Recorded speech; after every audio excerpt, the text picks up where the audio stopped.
Hi guys, আমি চলে এসেছি রিয়া রান্নাঘর আবার। এখন আপনাদের দেখাবো কিভাবে ভাজা বেগুন দিয়ে লাল লাল ঝালঝাল আর অনেক মজার বেগুন ভর্তা করা যায়। আর আপনি একটু বেগুন ভর্তা দিয়ে এক থাল ভাত খেয়ে ফেলতে পারবেন, না হয় গ্যারান্টি দিচ্ছি। এখন আপনারা কি করবেন, বেগুন নিজের পছন্দ মতো বেগুন কেটে নেবেন। দেখুন আমার বেগুনটা একটু খারাপ পড়েছে বিদায় আমার কাটাটা একটু অন্যরকম হয়েছে। আপনারা চাইলে গোল গোল অথবা একটা বেগুনকে 2 ভাগ অথবা 4 ভাগ করেই করতে পারেন। এখন বেগুনে দিয়ে দিলাম হলুদ, জিরে গুঁড়ো,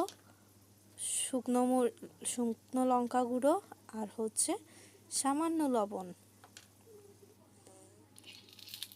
এরপর আপনারা পাশে দিয়ে দিবেন তাওয়া, তার মধ্যে 6 থেকে 7টা লাল মরিচ দিয়ে আপনারা চাইলে ঝালটাও দিতে পারেন, চাইলে মিষ্টিটাও দিতে পারেন। কম ঝালটা ভালো করে ভেজে নেবেন। এরপরে সেখানে দিবেন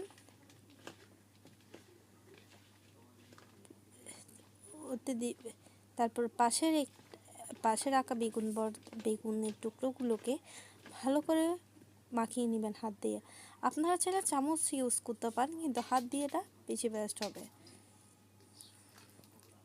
দেখতে পাচ্ছেন আমি করেছি। এবার পাশে একটা বাটির মধ্যে শুকনো মরিচগুলো নিয়ে দিবেন, কারণ বেশি করতে গেলে পুড়ে যাবে। এরপর তেলে থাকা ফ্রাই প্যানে দিয়ে দিবেন বেগুন টুকরোগুলো। দেখুন আমার হাতে তেল পড়েছে, আপনারা অতি সাবধানের সাথে কাজটা করবেন, কারণ তেলটা হাতে না হয় মুখে বা শরীরে পড়তে পারত। এরপর বেগুনগুলো এপিট ওপিট করে পাল্টে দিবেন। বেগুন আমি দিচ্ছি লাল করে ভেজে নিতে হবে। আপনারা চাইলে বেগুনে যখন মশলা মাখানো হচ্ছে তখন একটু লবণ চিনি দিয়ে দিতে পারেন, এতে বেগুনটা আর লাল হবে।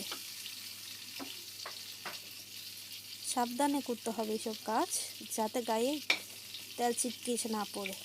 এরপর বেগুনগুলো লাল লাল ভাজা হওয়ার পর আমরা নিয়ে নিব।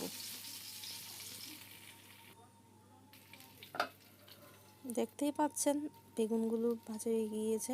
এরপর ঢাকনা দিয়ে 10 মিনিট রাখবেন। এরপর দেখছেন বেগুনগুলো একদম ভাজা হয়ে গিয়েছে এবং কালারটাও অনেক সুন্দর এসেছে।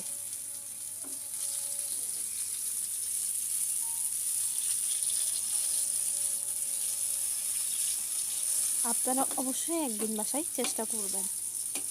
একবার বানাতে পারলে দেখবেন এই একটু বেগুন ভর্তা দিয়ে এক থালেরও বেশি